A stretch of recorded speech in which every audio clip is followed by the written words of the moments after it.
নমস্কার, গুরু কৃপাই কেবলম। আজকের আলোচ্য বিষয় হলো কোন চরণে শনির সাড়ে সাতিকে কি ফল দেয়।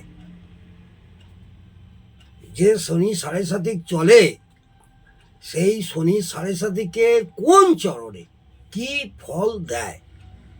ইতিপূর্বে শনি সাড়ে সাতিকে সময় কোন রাশির কোন ভাগে শনি ঘাতক হয় তা নিয়ে আমি বিগত কয়েকদিন আগে আলোচনা করেছি।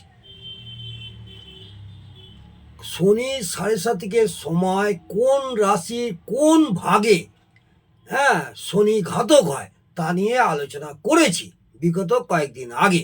কিন্তু একটা বিষয় পরিষ্কার হওয়া দরকার, একটা বিষয় আমাদের প্রত্যেককে পরিষ্কার হওয়া দরকার যে এই ভাগ কিভাবে বিবেচিত হয়, এই ভাগ কিভাবে বিবেচিত হয় এবং সেই ভাগে তার ফল দান কি হয়, তার ফল দান কি হয়।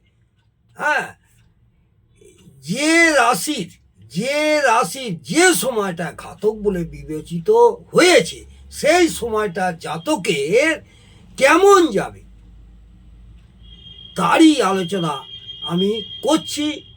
শনি সাড়ে সাতিকে তিনটি ভাগ বা তিনটি চরণে বিচার করা হয়েছে। আমি আপনাদের পরিষ্কার করে বোঝাবার চেষ্টা করছি। যদি আপনাদের ভালো লাগে অবশ্যই সাবস্ক্রাইব, কমেন্ট এবং একটা লাইক করে আমাকে উৎসাহিত করবেন। প্রথম ভাগ বা চরণ যে সমস্ত জাতক জাতিকার রাশির ক্ষেত্রে প্রথম ভাগকে ঘাতক বলে চিহ্নিত করা হয়েছে সেই সমস্ত জাতকের ক্ষেত্রে এই সময়টাতে আয়ের থেকে ব্যয় হয় বেশি। বোঝা গেল? আবার বলি, প্রথম ভাগ বা চরণ যে সমস্ত রাশির ক্ষেত্রে প্রথম ভাগকে ঘাতক বলে চিহ্নিত করা হয়েছে প্রথম ভাগে, সেই সমস্ত জাতক বা জাতিকার ক্ষেত্রে এই সময়টাকে আয়ের থেকে ব্যয় বেশি হয়। ভয় পাওয়ার কিছু নয়, আয়ের থেকে ব্যয় একটু বেশি হয়। অর্থের আমদানি থাকে না, অর্থ উপার্জনে বাধাপ্রাপ্ত হয়। হঠাৎ ধন হানির কারণে জাতকের প্রচুর অসুবিধার মধ্যে পড়তে হয়। যে কোনো কারণে, পারিবারিক যে কোনো অবস্থায় বা পরিবারের যে কোনো সদস্যের যে কোনোভাবেই হোক একটু অর্থহানি হয়ে যাবে তাদের কারণে। চোখের সমস্যাও হয়, এই সময় চোখের সমস্যা হয় এবং স্বাস্থ্য সমস্যায় জাতকের হয়রানি হবার সম্ভাবনা থাকে। তাহলে প্রথম ভাগে যেসব জাতক জাতিকার প্রথম ভাগে ঘাতক হয় সেই সময় কি হয় সেই নিয়ে আমি আলোচনা করলাম। এমনকি এই সময়টাতে মানসিক চাপ অনেকটা বৃদ্ধি পাওয়ার সম্ভাবনা থাকে। মানসিক চাপ পাওয়ার সম্ভাবনা থাকে যেসব জাতক জাতিকাদের প্রথম ভাগ বা প্রথম চরণে শনি সাড়ে সাতিক ঘাতক অবস্থায় পড়ে।